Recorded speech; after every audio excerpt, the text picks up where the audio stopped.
పాడుచు ధ్యానింతును, క్రీస్తునామమందు మహిమను కీర్తింతును. స్తుతి పాటలెన్నో పాడుచు ధ్యానింతును, క్రీస్తునామమందు మహిమను కీర్తింతును. వేవేనోళ్ళతో స్తుతినే పాడేదా, వేవేనోళ్ళతో స్తుతినే పాడేదా. యేసు నందే సత్యం, యేసు లోనే మార్గం, యేసే నా నిత్య జీవము. యేసు నందే సత్యం, యేసు లోనే మార్గం, యేసే నా నిత్య జీవము. ఆరాధింతు ఆరాధింతు యేసయ్య నామం, నన్నింట గణనామం. ఆరాధింతు ఆరాధింతు యేసయ్య నామం, నన్నింట గణనామం. ప్రభునామం ఎంతో ఘనమైనది, అన్ని నామముల కంటే హెచ్చైనది. ప్రభునామం ఎంతో ఘనమైనది, అన్ని నామముల కంటే హెచ్చైనది. ఆ నామమందే రక్షణ సోదర. అందరికీ మరణాత మహిమ స్వరం కార్యక్రమం వీక్షిస్తున్న దేవుని పిల్లలైన మీ అందరికీ ప్రభు నామములో శుభములు కలుగును గాక. ప్రతిరోజు ఇదే సమయమునకు ఈ కార్యక్రమం వీక్షించి దైవాశీర్వాదములు పొందండి. ఇప్పుడు సిస్టర్ ఉషా గారు దేవుని వాక్య వర్తమానం అందిస్తారు, శ్రద్ధగా ఆలకించండి. దేవునికి మహిమ కలుగును గాక. దేవుని నామముకు స్తోత్రము. అందరికీ నా మరణాత వాక్యం చదువుకుందాము. యెషయా గ్రంథము 59వ అధ్యాయము 1వ వచనము. రక్షింప నేరక ఉండినట్లు యెహోవా హస్తము కొరచ కాలేదు, విననేరక ఉండినట్లు ఆయన చెవులు మందము కాలేదు. మీ దోషములు మీకును మీ దేవునికిని అడ్డముగా వచ్చాను. దేవుడు తన పరిశుద్ధ వాక్యమును దీవించునుగాక. ఆమేన్. ప్రార్థన చేసుకుందాము. సర్వోన్నతుడా, సర్వోపకారి, ఘనమైన తండ్రి, మీకు వందనాలు, స్తుతులు, స్తోత్రాలు చెల్లించున్నాము తండ్రి. నాయన ఈ సమయంలో ప్రభు మా మధ్య ఉన్న దేవా, మీకు వందనాలు, స్తుతులు, స్తోత్రాలు తండ్రి. వాక్యము ద్వారా ప్రభువా తండ్రి నాయన ఏ మాటలైతే మీరు మాకు తెలియచేయనయ్యున్నారో ప్రభువా తండ్రి, అట్టి మాటలు మాకు అనుగ్రహించి అడుగుచూ ఉన్నాము దేవా. మీకు వందనాలు, స్తుతులు, స్తోత్రాలు ప్రభువా తండ్రి నాయన.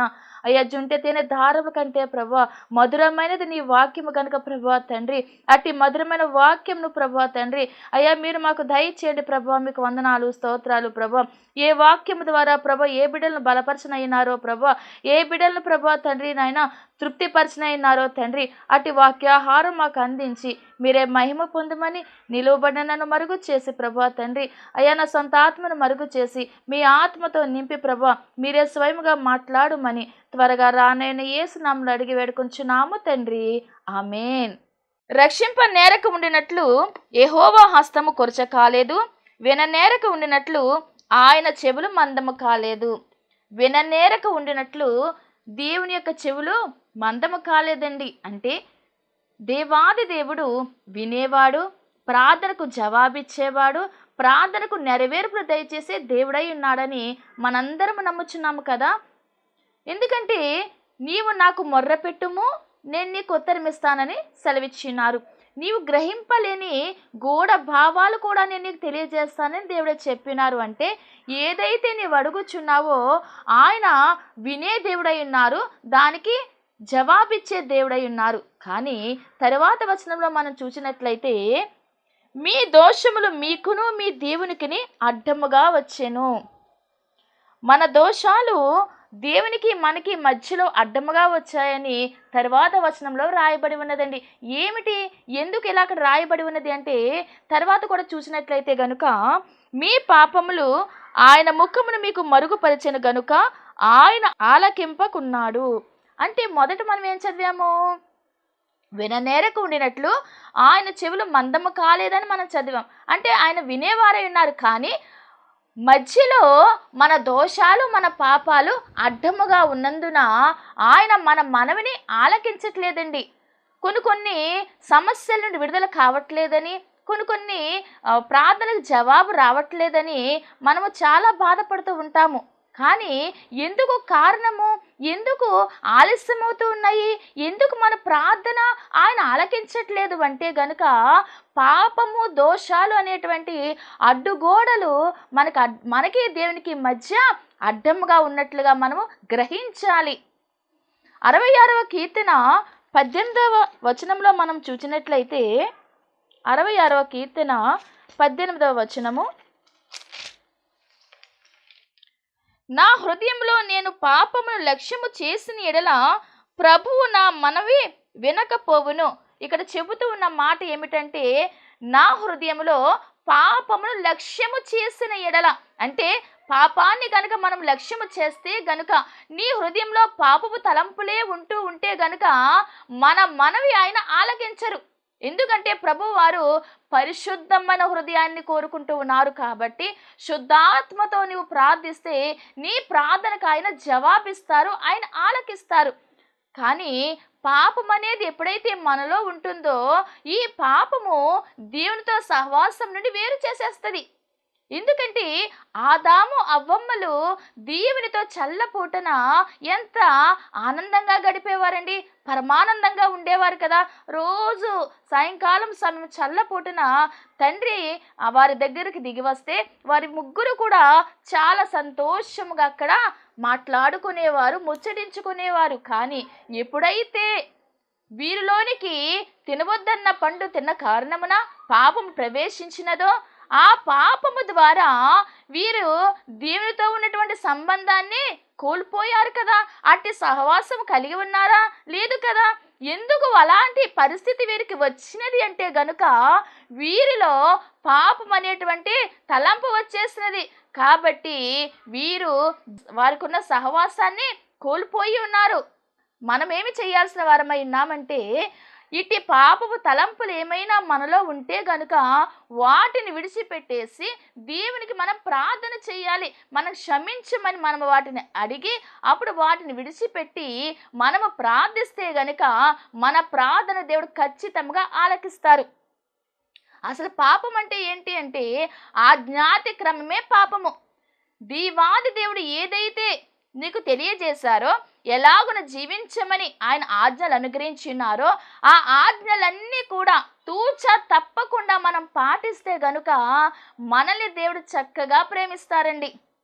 అలాంటి ఆజ్ఞాతి క్రమాలకు ఏమీ కూడా మనము అంటే ఆజ్ఞను అతిక్రమించకుండా మనం జీవిస్తే మన ప్రార్థన నేరుగా ఆయన సన్నిధికి చేరుతుంది. కాబట్టి మనము పాపం అనేటువంటి ఆ భయంకరమైన పరిస్థితి నుండి మనం తప్పుకోవాలి.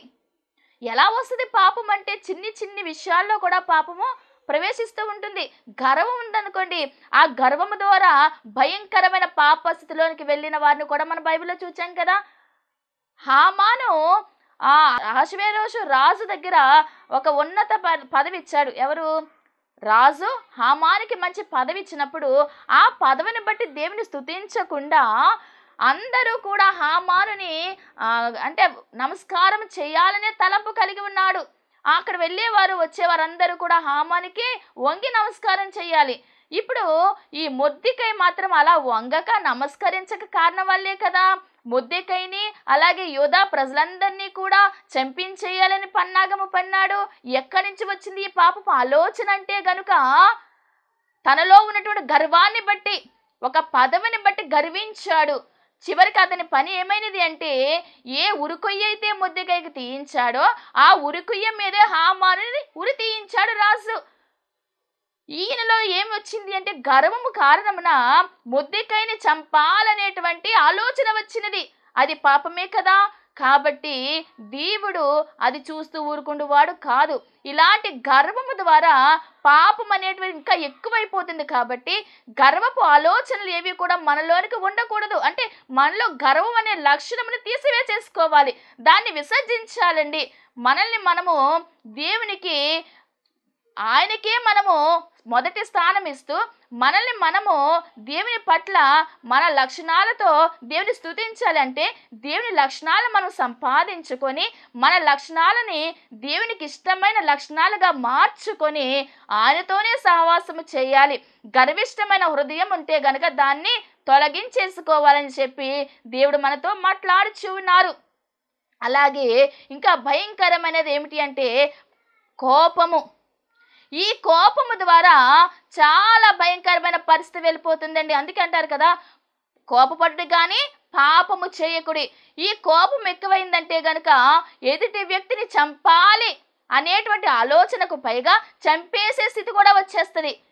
కయీను విషయానికి వస్తే గనుక, కయీను హేబెలు ఇద్దరు కూడా సహోదరులు, సహోదరులు. అంటే ఆదాము అవ్వమ్మలకు కయీను హేబేలు సంతానముగా ఉన్నారు. అలాంటి కయీను హేబేలు విషయంలో మనం ఆలోచన చేసినట్లయితే హేబేలును కయీను చంపేస్తాడు. సహోదరుడే కదా, తనతో పాటు పుట్టిన వ్యక్తే కదా, తన తల్లి గర్భమందు పుట్టిన వ్యక్తే కదా, కానీ అతనిలో ఉన్న కోపాన్ని బట్టి తన తమ్ముడైన హేబేలుని చంపేస్తాడు. ఎందుకు వచ్చింది ఇంత కోపము అంటే, ఒక రోజున కయీను తన పంటలో కొంత భాగాన్ని అంటే కొంత తీసుకుని వచ్చి దేవునికి అర్పణ చేశారు. అలాగే హేబేలు ఏం చేశాడు, కయీనైతేనేమో పొలాన్ని సేద్యపరిచేవాడు, హేబేలు గొర్రెల కాపరి. కాబట్టి గొర్రెలలో మంచిది క్రొవ్విన దాన్ని అంటే చాలా శ్రేష్టమైన దాన్ని తీసుకుని వచ్చి దేవునికి అర్పణ చేశాడు. కయీను మాత్రము కొంత తెచ్చాడు. ఇద్దరిలో ఎవరి అర్పణ లక్ష్య పెట్టాడు దేవుడు అంటే హేబెలు అర్పణను దేవుడు లక్ష్య పెట్టాడు. ఎందుకంటే శ్రేష్టమైనది దేవుడు కోరుకుంటున్నాడు కాబట్టి, శ్రేష్టమైన కార్యాలు దేవుడు చూస్తారు కాబట్టి హేబెలు యొక్క అర్పణ దేవునికి ఇష్టమైనది. కయీను కొంత తెచ్చాడు, హేబెలు శ్రేష్టమైనది తెచ్చాడు. మరి ఏది కోరుకుంటారు? శ్రేష్టమైనదే కదా కోరుకుంటారండి. ఎవరైనా సరే మనకి బాగా అందంగా కనిపించేదే మనం కోరుకుంటాము. అలాగే దేవునికి హృదయపూర్వకముగా ఇచ్చిన అర్పణే దేవుడు కోరుకుంటాడు. ఈ కయీను కొంతే తెచ్చాడు, కానీ హేబెలు శ్రేష్టమని తెచ్చాడు. అంటే తన హృదయాన్ని అంతగా సంసిద్ధము చేసుకొని అన్నీ చూచాడు. ఏది బాగుందో అదే తీసుకుని వెళ్ళి అక్కడ దేవునికి సమర్పణ చేశాడు.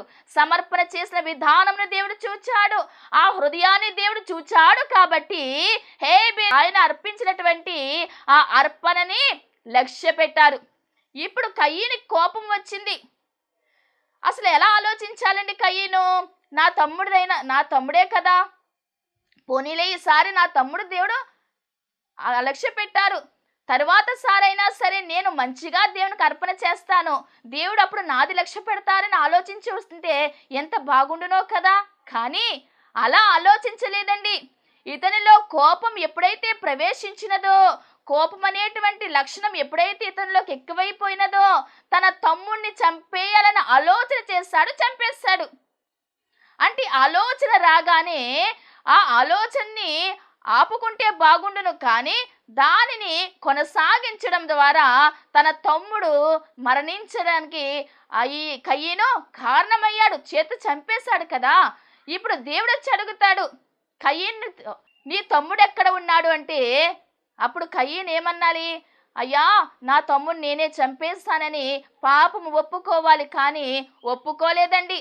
తాను చేసిన దోషాన్ని ఒప్పుకొనకుండా నేను నా తమ్ముడికి కావలి వాడనా అని తిరుగు ప్రశ్న వేశాడు. ఒప్పుకోలేదు. అలాగే మరలా దేవుణ్ణి ప్రశ్నించే స్థాయిలో అడుగుతూ ఉన్నాడు ఇక్కడ.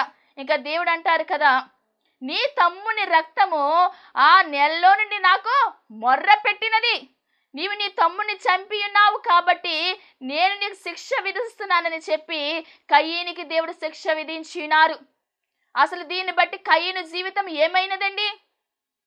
చక్కగా పంట పండించుకునేటువంటి ఆ నేలే, ఆ యొక్క భూమి ఇక సారం ఇవ్వదని దేవుడే అక్కడ శపించేసి ఉన్నారు. నువ్వు దేశదిమ్మరమైపోతావన్నారు. అంటే తాను ఉన్న స్థానాన్ని పోగొట్టేసుకున్నాడు, ఇచ్చేటువంటి జీవనోపాధిని పోగొట్టుకున్నాడు, ఆ తమ్ముడిని పోగొట్టుకున్నాడు తన చేతుల ద్వారా. ఆ దేవుని చేత ఏంటంటే విసుగుదల, అంటే ఆ ప్రదేశం నుండి బయటకు పంపించి, అంటే దేశ దిమ్మరిగా నీ ఉంటావనే ఆ వచనాన్ని అంటే అతి శాపాన్ని పొందుకున్నాడు. అంటే ఈ కయీనులో ఉన్న కోపమే కదా కారణము. మరి మనమును ప్రశ్నించుకుందాం ఈ సమయంలో. మనలో ఉన్న కోపాన్ని అణుచుకొనకుండా, మనలో ఉన్న కోపమనే లక్షణాన్ని అణుచుకొనకుండా ఏ సమయమున మనం ఎలా ప్రవర్తిస్తున్నాము, నీవు ఏ సమయం నీ కోపము ద్వారా ఏ పాపాన్ని కొని తెచ్చుకుంటున్నావు ఆలోచన చే ప్రియ దేవుని బిడ్డ. దేవుడు నీతోనే మాట్లాడుచూ ఉన్నాడు ఈ సమయమున. ఈ కోపం అనే లక్షణము ద్వారా కయీను తన తమ్ముడిని చంపేశాడు, దేవుని చేత శపింపబడ్డాడు. తన జీవితంలో దేశ దిమ్మరిగా పేరు సంపాదించుకున్నాడు. అంటే అతను కోపాన్ని అణుచుకోలేకపోయాడు. కాబట్టి ఈ కోపం అనే లక్షణం మనలో ఉంటే గనుక ఆ కోపము ద్వారా ఇంకా భయంకరమైన పాపస్థితిలోనికి మనం వెళ్ళిపోతాము. కాబట్టి ఆ లక్షణాన్ని మనము విసర్జించాల్సిన వారమై ఉన్నాము. అలాగే ఇంకా పాపాన్ని ఎక్కువగా చేసుకునే లక్షణాలు ఇంకా ఏమైనా ఉన్నవంటే గనుక అసూయ కూడా మన చేత ఇంకా పాపము చేయించేస్తుంది. యోసేపు చాలా చాలా దేవుని పట్ల భయభక్తులు కలిగినటువంటి వ్యక్తి యోసేపు. కలలు కనేటువంటి వరము కలిగిన వ్యక్తి. ఒక రోజున చెబుతూ ఉంటాడు, సూర్య చంద్ర నక్షత్రాలన్నీ కూడా నాకు నమస్కారము చేస్తున్నాయి అని కలగన్నాను అని తన తండ్రితోటి తన సోదరులతోటి చెబుతూ ఉన్నప్పుడు అక్కడ ఉన్నటువంటి తన సోదరులు యోసేపు మీద అసూయపడ్డారండి. తన తండ్రి అని యాకోబు యోసేపును అమితంగా ప్రేమించే విధానము చూచి కూడా అసూయపడ్డారు. ఇలాంటి అసూయ లక్షణము చాలా మందిలో ఉంటది. ఎదుటివారు బాగుంటే చూడలేరు, ఎదుటివారు పై స్థానంలో ఉంటే చూడలేరు, ఎదుటివారు బాగా కనిపిస్తే చూడలేరు. అలాంటి లక్షణం ఉంటే గనుక సాతాను నీలో ప్రవేశించినట్లే. కాబట్టి ఆ లక్షణాన్ని తీసివేసేసుకోవాలి. ఎదుటివారు బాగున్నారు అంటే దేవా వారికి ఇచ్చినటువంటి ఘనతకు నీకు స్తోత్రాలు అని వారిని బట్టి మనం స్తుతించే మనసు కలిగి ఉంటే గనుక మరి ఒకసారి దేవుడు మనల్ని కూడా ఆశీర్వదిస్తారు. అప్పుడు నీ స్థాయి కూడా మారుతుంది కదా. అలాగున మనం అసూయ లేకుండా జీవించాలి. ఈ యోసేపు మీద అసూయపడి అతన్ని చంపాలని ఆలోచన చేశారు. మరలా అతన్ని గుంటలో వేశారు, ఇష్మాయేలును కమ్మి వేశారు. ఇలాగున యోసేపు నా ప్రదేశంలో ఉండకుండా అమ్మివేసే స్థితిలోనికి వారు వెళ్ళిపోయారు అన్నలైన వారు. ఇది కేవలము అసూయ వల్లే కదా తన తండ్రికి ప్రియమైన కుమార్ని దూరం చేశారు అన్నలు. అటు అసూయ కారణమున యోసేపు ఐగుప్తు దేశానికి వెళ్ళాడు. కానీ యోసేపులో ఎలాంటి ద్వేషము లేదండి. అందుకే యోసేపుని దేవుడు ఆశీర్వదించి ఉన్నారు. తనను కాని దేశంలో ఒక ఉన్నతముగా స్థానంలో నిలబెట్టారు యోసేపుని. ఎందుకంటే ద్వేషం అనేది యోసేపులో లేదు కాబట్టి. నా అన్నలు నన్ను ఇలా చేశారనేటువంటి భావము యోసేపులో లేదు కాబట్టి యోసేపుని దేవుడు దీవించినారు. తన అన్నలైన వారు ఆహారము కొరకు ఆ ఐగుప్తు దేశానికి వెళ్ళినప్పుడే యోసేపు వారిని చూచి విసుక్కోలేదు, వారిని ద్వేషించలేదు. తన అన్నలకు ఆహారము పెట్టి ఉన్నాడు, తనతో పాటు నివసించడానికి అర్హత కల్పించున్నాడు. అంటే యోసేపులో అసూయతనము లేదు, ద్వేషం అనేది లేదు. అందుకే యోసేపు దీవించబడ్డాడు. ఎవరైతే ఈ యోసేపుని బయటికి పంపించాలని చూశారో వారే తన తమ్ముడి దగ్గరికి వెళ్ళి ఆహారము కొరకు అడుక్కునేలా దేవుడు చేస్తున్నారు. అంటే దీన్ని బట్టి మనం ఏం నేర్చుకోవాలండి? అసూయ అనేది మనలో ఉంటే గనుక పాప స్థితిలోనికి మనం వెళ్ళిపోతాము. తన తమ్ముడిని చంపాలనే ఆలోచన వచ్చినది అంటే ఆలోచన వస్తే ఆ ఆలోచన ద్వారా కూడా పాపం చేసినట్లే కదా. అలాంటి ఆలోచన కూడా మనలోనికి ఉండకూడదని దేవుడి సమయం మనతో మాట్లాడుచున్నారు. కాబట్టి కోపం అనే లక్షణము గాని, అసూయ అనే లక్షణము గాని, అహంకారం అనే లక్షణము గాని, నోట బూతులు గాని, వ్యభిచారము గాని, విగ్రహారాధన గాని ఇలాంటివి ఏవి కూడా మనలో ఉండడానికి దేవుడు ఇష్టపడడం లేదండి. సమస్తము కూడా విసర్జించేయాలి, పవిత్రపరచబడాలి. మనము ప్రతి పాపమును కూడా ఒప్పుకొని దేవుని చేత క్షమాపణ పొంది తప్పుకొనవలసిన వారమై ఉన్నాము. 119వ కీర్తన 59వ వచనంలో చూసినట్లయితే, నా మార్గములు నేను పరిశీలన చేసుకుంటుని. ఇక్కడ చెబుతూ ఉన్నమాట, నా మార్గములు నేను పరిశీలన చేసుకుంటుని వ్రాయబడి ఉన్నది. అంటే ఏ మార్గంలో నడుస్తూ ఉన్నారో పరిశీలన చేసుకుంటున్నారు ఇక్కడ. అంటే మనల్ని మనం పరిశీలన చేసుకోవాలి. ఒకవేళ మన ప్రార్థనకు జవాబు రావడం లేదు అంటే, నీ ప్రార్థనకు నెరవేర్పు ఆలస్యం అవుతున్నది అంటే నిన్ను నీవు పరిశీలన చేసుకో. నీవు నడిచే మార్గం ఎలాగున ఉన్నది? నీ అడుగులు మంచి వైపు వేస్తున్నావా, చెడు వైపు నీవు అడుగులు వేస్తున్నావా? ఏ వైపు నీవు అడుగులు వేస్తున్నావు? ఎలా మాట్లాడుతూ ఉన్నావు? ఎలా జీవిస్తూ జీవన విధానం ఎలాగున ఉన్నది? ప్రతిదీ కూడా పరిశీలన చేసుకోవాలి. నిన్ను నీవు పరిశీలన చేసుకుంటే దేవుడు నీకు తెలియజేస్తారు. ఏ లోపము నీలో ఉన్నదో, ఏ అంధకారము నీలో ఉన్నదో సమస్తము కూడా దేవుడు తెలియజేయవారైనారు. కాబట్టి పరిశీలన చేసుకో. నీకు అర్థమవుతూ ఉంటుంది ఏ కారణము చేత మన సమస్య నుండి మనకు విడుదల కావడం లేదో దేవుడు తెలియజేస్తారు. విలాప వాక్యములు 3వ అధ్యాయము 40వ వచనంలో చూసినట్లయితే, మన మార్గములను పరిశోధించి తెలుసుకొని మనము యెహోవా తట్టు తిరుగుదము. ఇక్కడ చెబుతూ ఉన్న మాట, మన మార్గములను పరిశోధించి తెలుసుకోవాలి. అంటే ఏ మార్గంలో మనం ఉన్నామో ఇంతకుముందు చెప్పుకున్నాము కదా, సమస్తము కూడా పరిశోధించి తెలుసుకొని అందులో తప్పులుంటే మన్నించమని దేవుని కోరుకొని ఆయన తట్టు మనం తిరిగితే గనుక తప్పనిసరిగా దేవుడు మన ప్రార్థన ఆలకిస్తారండి. ఎందుకంటే మన ప్రార్థన ఆయనకు దగ్గరికి చేరడం లేదు అంటే మన పాపములే కదా అడ్డుగా ఉన్నాయి. అలాంటి వాటి విషయమే, ఏ పాపమైతే అడ్డుగా ఉన్నదో, ఏ లక్షణమైతే మనలో ఉండి దేవునికి మన ప్రార్థన వినబడకుండా చేస్తూ ఉన్నదో అది మనం పరిశోధించి తెలుసుకొని దాన్ని విడిచిపెట్టేసి ఆయన తట్టు మనము తిరగాలి. ఎప్పుడైతే మనం ఆయన తట్టు తిరుగుతామో దేవుడు ఆయన హస్తాన్ని మనకు అందిస్తారు. ఎందుకంటే ఆయన చెప్పి ఉన్నారు కదా, రక్షింప నేరకుండి ఉన్నట్లు యెహోవా హస్తము కొరచ కాలేదు. ఆయన హస్తము బలమైనది, ఆయన హస్తము ప్రభావం కలిగినది. కాబట్టి ఆయన హస్తం నీ మీద ఎప్పుడూ ఉంటుంది. నీవు అడగాల్సిన విధంలో అడగాలి. నీ హృదయాన్ని పరిశుద్ధముగా ఉంచుకొని అడిగితే గనుక తప్పనిసరిగా దేవుడు నీ ప్రార్థన లక్ష్యము పెడతారని వాక్యము సెలవిస్తూ ఉన్నది.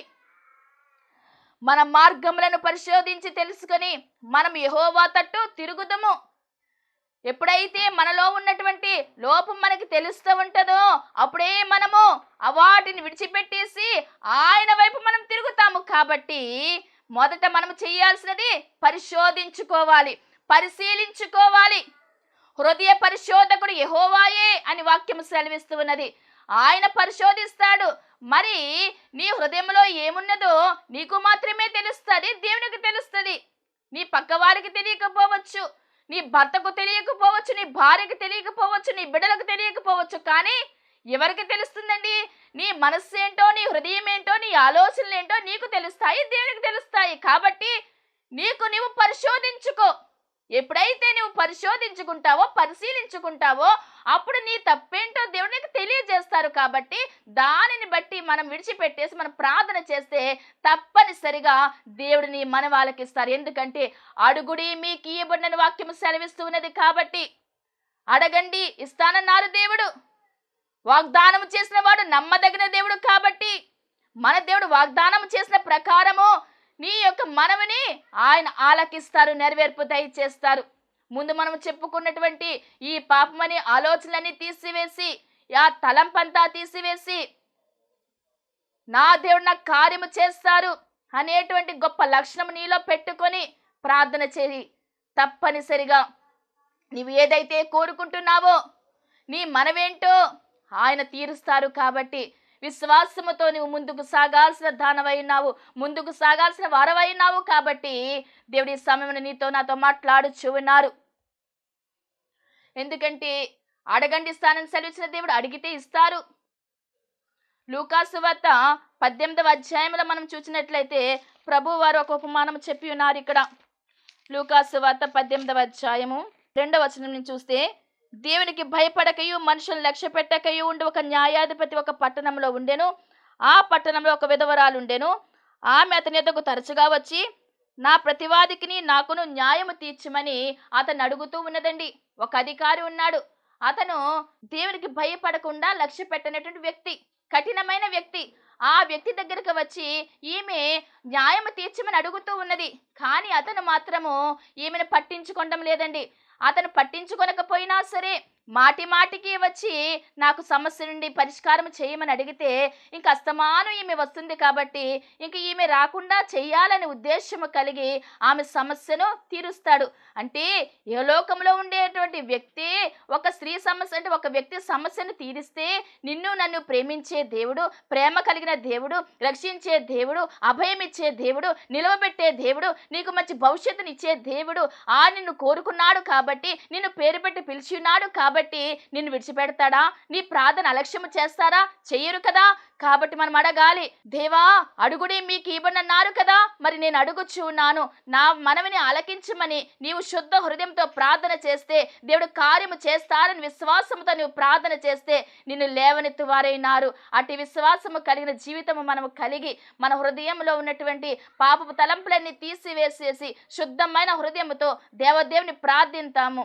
విననేరకున్నట్లు నా చెవులు మందము కాలేదని దేవుడు సెలవిచ్చినారు కాబట్టి ఆయన మన ప్రార్థన ఆలకించులాగున మనల్ని మనం సిద్ధము చేసుకొని మనం ప్రార్థన చేస్తే ఆయన సమస్తం మనకు అనుగ్రహిస్తారు. అట్టి రీతిగానే ఆయన రెండవ రాకడలో కూడా మనల్ని తీసుకుని వెళ్ళి వారైనారు కాబట్టి అట్టి ధన్యత దీవెన దేవదేవుడు మనందరికీ దయచేసి ఆయన రెండవ రాకడ సిద్ధపరచును గాక.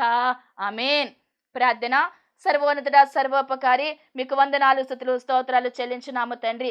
ఇంతవరకు మాతో మాట్లాడిన దేవా మీకు వందనాలు స్తుతులు స్తోత్రాలు ప్రభువా. అయ్యా మీరు వినేవారైనారు ప్రభువా తండ్రి నాయన. అయ్యా మీరు మా కార్యములు చేసేవారైనారు ప్రభువా, మీకు వందనాలు స్తుతులు స్తోత్రాలు తండ్రి. ఈ సమయంలో ప్రభువా తండ్రి ఏ బిడలైతే ప్రభువా ఏది అడుగుచున్నారో తండ్రి నాయన, అడుగు వాటన్నిటికెళ్ళ ప్రభువా తండ్రి, ఊహించు వాటన్నిటికంటేను ప్రభువా అత్యధికంగా చేయి వారైనారు కనుక ప్రభువా తండ్రి అటు దీవెన ఆశీర్వాదం ప్రతి బిడకు దయచేసి మీరే మహిమ ఘనత కీర్తి ప్రభావం పొందుమని త్వరగా రానని యేసు నామమున అడిగి వేడుకొంచున్నాము తండ్రి. ఆమేన్. అందరికీ నా మరణ తండ్రి. దేవునికి స్తోత్రం. అందరికీ వందన మరణ తెలియజేస్తున్నాను. మరణాత మహిమస్వరం అనే ఆధ్యాత్మిక కార్యక్రమాన్ని వీక్షిస్తున్న మీ అందరికీ కూడా మరొక పర్యాయము ప్రభు పేర వందన మరణ తెలియజేస్తూ ఉన్నాను. మరి ఈ కార్యక్రమము ఎంతో ఆశీర్వాదంగా ఉందని, ఈ కార్యక్రమం ద్వారా ఎన్నో మేలు పొందుకున్నామని మరి మీరు అందరూ కూడా ఫోన్ కాల్ చేస్తూ ఉన్నారు. చాలా సంతోషము. ఎన్నో అద్భుత ఆశ్చర్యకార్యాలు దేవాదేవుడు ఈ కార్యక్రమం ద్వారా జరిగిస్తూ ఉన్నారు. దేవుని నామమునికి మహిమ కలుగునుగాక. మరి మీరు చూస్తున్నటువంటి ఈ యొక్క షెడ్ గురించి గతంలో మీకు చెప్పడం జరిగింది. యజమానుడు మరి దీన్ని బేరం పెట్టారని చెప్పేసి దీన్ని తీసుకుంటే ఇక్కడ ఆరాధన జరుగుతుంది, లేకపోతే మనం బయటికి వెళ్ళాలనేటువంటి పరిస్థితిని మీకు చెప్పినందుకు చాలామంది మరి సహకరించారు. కొంతమంది మరి అమౌంట్ పంపించడం జరిగింది, అలాగే ప్రార్థన చేయడం జరిగింది. దేవుని మహాకృపను బట్టి పంపించినటువంటి కొంత అమౌంట్ మరి యజమానుడికి కట్టడం జరిగింది. ఇంకా చాలా అమౌంట్ మనము వారికి ఇవ్వాల్సి ఉంది. కనుక మరి ఈ కార్యక్రమాన్ని వీక్షిస్తున్నటువంటి మీకు ఎవరికైనా కనుక ప్రేరేపణ కలిగినట్లయితే కనుక మరి మీ వంతు సహకారాన్ని అందించండి. ఈ దీన సేవకునికి మీ యొక్క సహకారం అందించి ఈ సేవను మరి ముందుకు వెళ్ళేలాగా సహకరించవలసిందిగా ప్రభు పేరు తెలియజేస్తూ ఉన్నాను. మీకు ఎవరికైనా కనుక మరి ప్రేరేపణ కలిగినట్లయితే కనుక స్క్రీన్ మీద కనపడుతున్నటువంటి ఆ నెంబర్కి ఫోన్పే చేయండి, లేదా ఫోన్ చేసినట్లయితే కనుక నేనే స్వయంగా మాట్లాడతాను. మీ సహకారాన్ని అందించండి. ప్రభు పనిలో మీరు కూడా పాలి భాగస్తులు కావాల్సిందిగా ప్రభు పేరు తెలియజేస్తున్నాను. అందరికీ మరణాత.